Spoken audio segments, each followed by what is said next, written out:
नमस्कार मैत्रिणींनो, आज आपण नेहमीसारखे रोज भेटतो तसेच भेटतो आहोत। आज आपण करायची मुगाच्या डाळीची आमटी।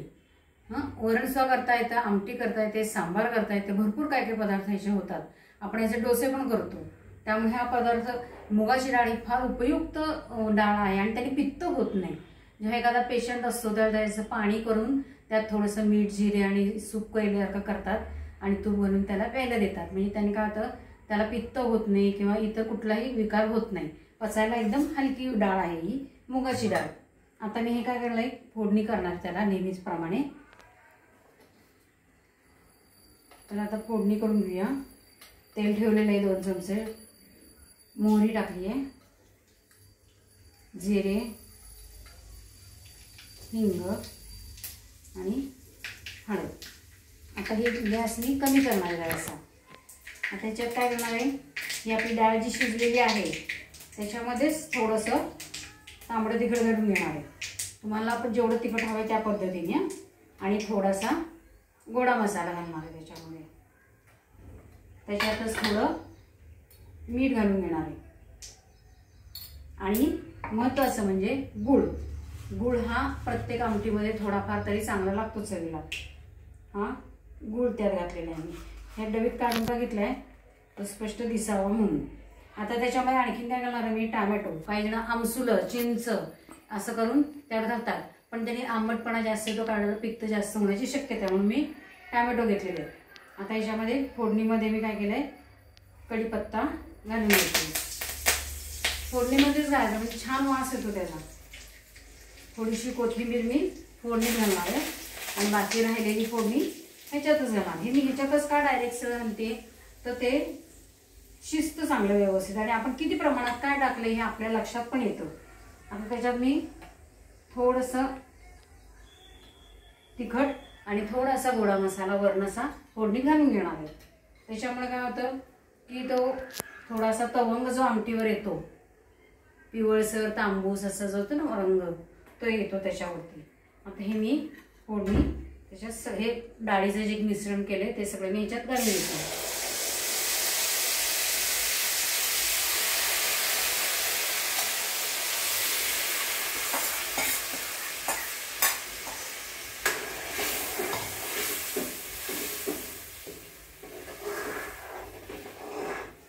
कसा वरती तवंग आला दिसतोय, जवळून दिसतोय का तुम्हाला? त्याच्यामध्ये आता मी हे टोमॅटो घालते।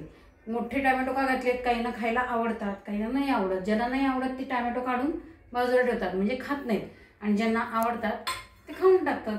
अशा दोन्ही हेतूनी हे टोमॅटो असे मोठे घातलेले आहेत, बारीक फोडी घातलेले नाहीयेत। काहींना बारीक फोडी बघितल्या नाही इलाज आता मला खावं लागणार असं तोंड वाकडं होतं, त्यापेक्षा असं केलेलं जास्त फायदेशीर ठरतं। आता ह्याच्यामध्ये मी थोडंसं पाणी घालणार आहे। पाणी घातल्याने काय होतं, थोडं उकळतं ते आणि छानपैकी त्याचा वास येतो। बघा आत्ताच त्याच्यावरती पिवळसर असा तांबूस असा थोडासा तवंग येतो, कारण आपण फोडणीमध्ये थोडंसं टाकलेलं आहे त्याच्यात गोडा मसाला आणि तांबडं तिखट। आता याला उकळी यायला लागलेली आहे। उकळी यायला लागली की थोडासा सांबार मसाला घालायचा, अगदी थोडा घालायचा, जास्त नाही घालायचा।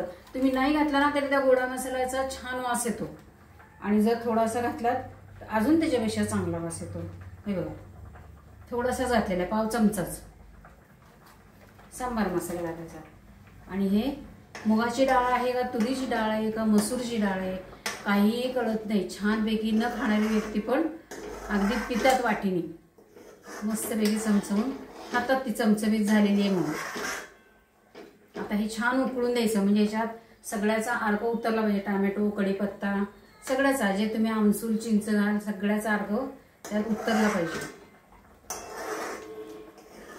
आणि आमटीचं हे तत्व काय माहितीये का, भाजी किंवा आमटी आपलं, की तुम्ही सकाळी करताना तळाला ताजी ताजी वेगळी लागते, संध्याकाळी गरम करून खाल्ली तर ती वेगळी लागते, आणि दुसऱ्या दिवशी जर तुम्ही खाल्ली तर त्याची आणखीन वेगळी चव लागते। मग ते मुरलेलं असतं ना सगळं, त्यामुळे ते चांगलं लागतं। झालेली आहे आमटी, झाली आहे चांगली उकळली। कशामुळे ओळखलं जातं तर हे टोमॅटोचे जे साल असतं वरचं ते थोडं निघाल्यासारखं होतं, सुरकुततं ते।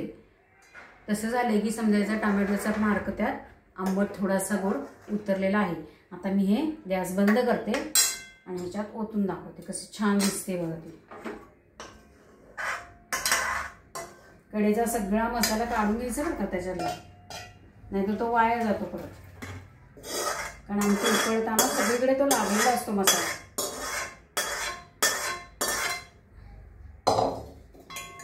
हे बघा आपली मुगाच्या डाळीची आमटी तयार आहे. अशी चमचमीत आमटी पाक आणि भाजी वगैरे तयार करा, खा आणि मस्त राहा. लाईक शेअर आणि सबस्क्राईब करा.